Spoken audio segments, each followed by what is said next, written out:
And I realized that these are words we use in our everyday life.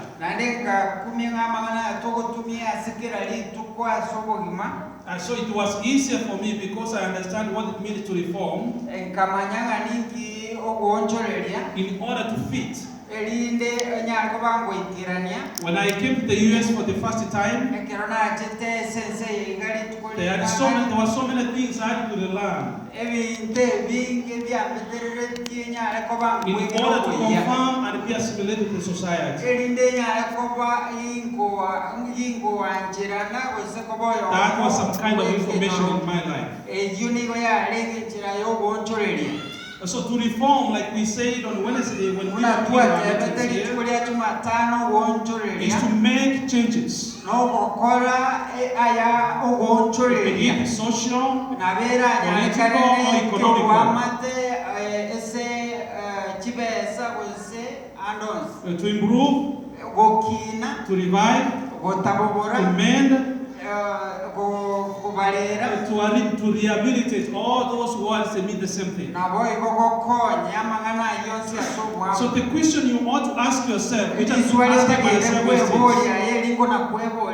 what does it mean when God calls us to reform? If God is calling men and women in the church to reformation, where is He calling you from? And where does He want you to go? Are you where God wants you to be? Are you reformed enough to be the right place where God wants you to be? That's a question we ask ourselves. To revive is to resuscitate. Those of you are medics, you know that. Or to bring to consciousness. Now, on Wednesday, we talked about we are ambassadors. Sisi ni balozi. We represent something bigger and larger than ourselves. I told you that I have always dreamed if somebody woke up one morning and told me that an ambassador,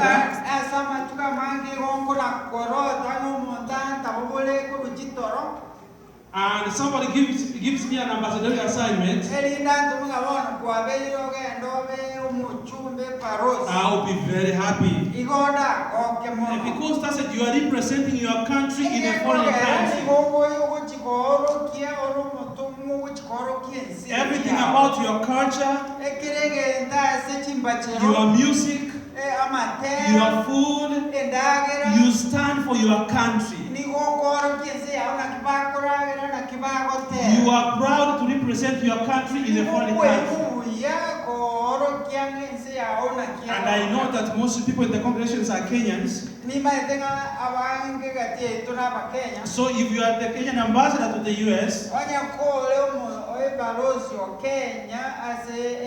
the one song you always sing is I am proud to be Kenyan.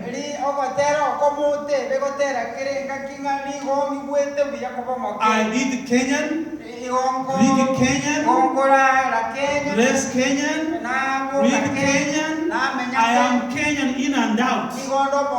I'm proud to be Kenyan. I represent Kenya. So God has given us this assignment. You are an ambassador. He has given you a high name, a new identity. You've been sent to the world to represent everything that heaven stands for. Young people, when you go to school, you are an ambassador of heaven.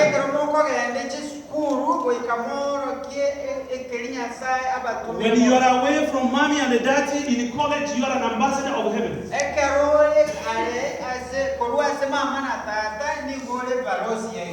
At your place of work, you are an ambassador of heaven. So walk as an ambassador of heaven. And because people need to know that that you represent something larger and bigger than yourself.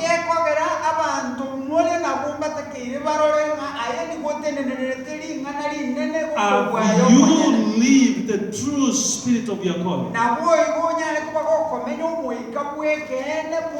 It's a question, Caleb. Have you lived the true spirit of your calling?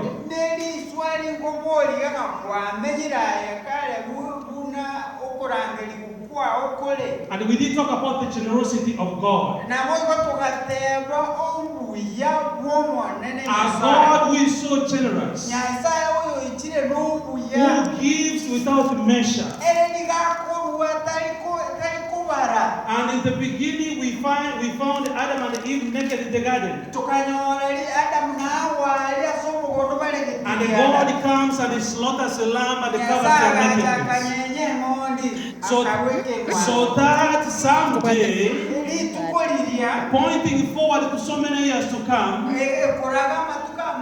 John will be standing and say, behold the Lamb of God that takes away the sin of the world. Tazameni kondoo wa Mungu who takes away your sin. He intervened on your behalf. And intervened on my behalf. The cross erected on Calvary was meant for you. And it was meant for me. But somebody stepped in on your behalf. And it was offered as a sacrifice. That you have a chance to live with God throughout eternity. And God wants to take us back to where we were before Adam.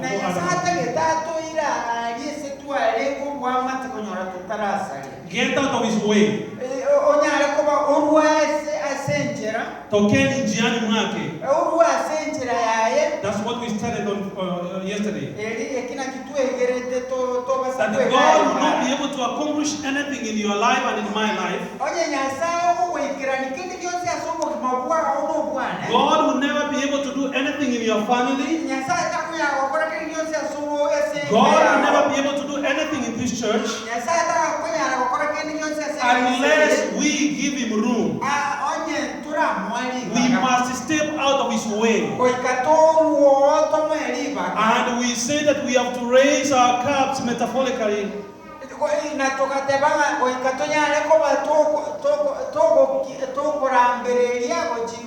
And say, God, fill our cups. Fill the cup of my family.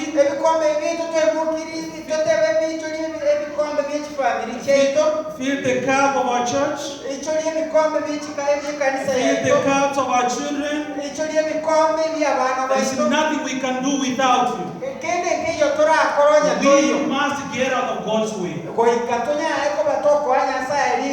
order for him to bring the kind of transformation and reformation he wants in our life. A church that has not given Christ the chance to reform it, we will be marking time. Singing the whole hymn, we are marching to Zion. But in the real sense, we are moving nowhere. Until such a time that we say our cups are empty, oh Lord.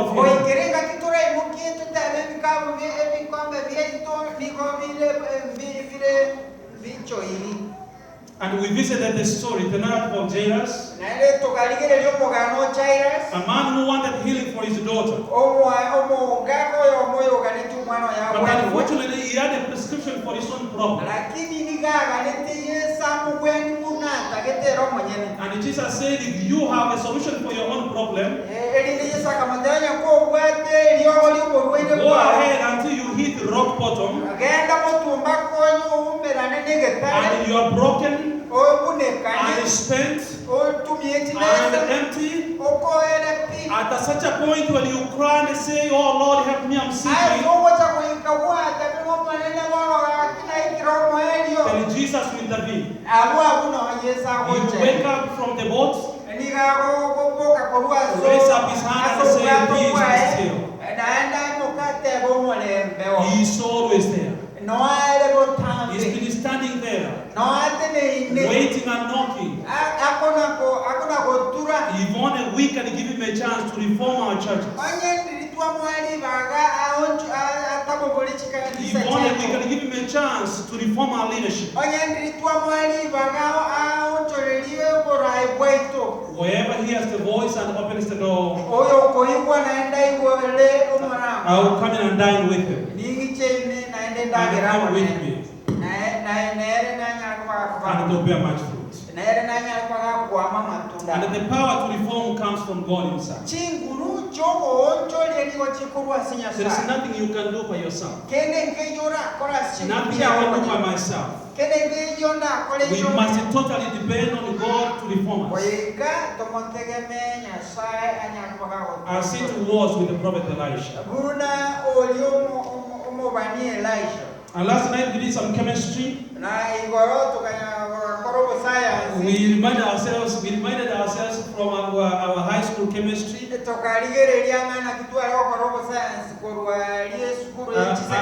about the litmus test. The class was very good. They scored an A because they answered all the questions right.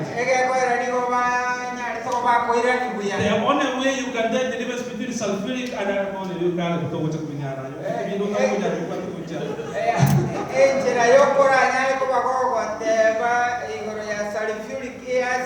it's by dipping a litmus paper in it and the color will change. And the only way that the world will tell that you are a Christian and you have been reformed, it is something Jesus said. Love one another in the same way I have loved you. In that way, if you do that, the watching world will be able to know that you are my children. The only way the church can prove that we have been reformed is to love one another unreservedly. That we must go out with generous love as brothers and sisters of the same Father. If there is no love in our midst, it doesn't matter how high we shout. We must go back to the ABC, to the religion 101.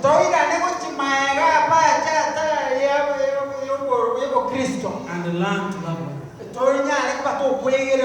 That's the only convincing way we can tell the world that the Lord has reformed us.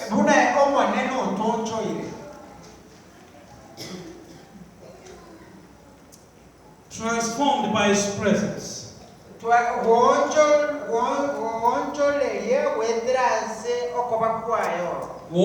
Transformed by the presence of Christ.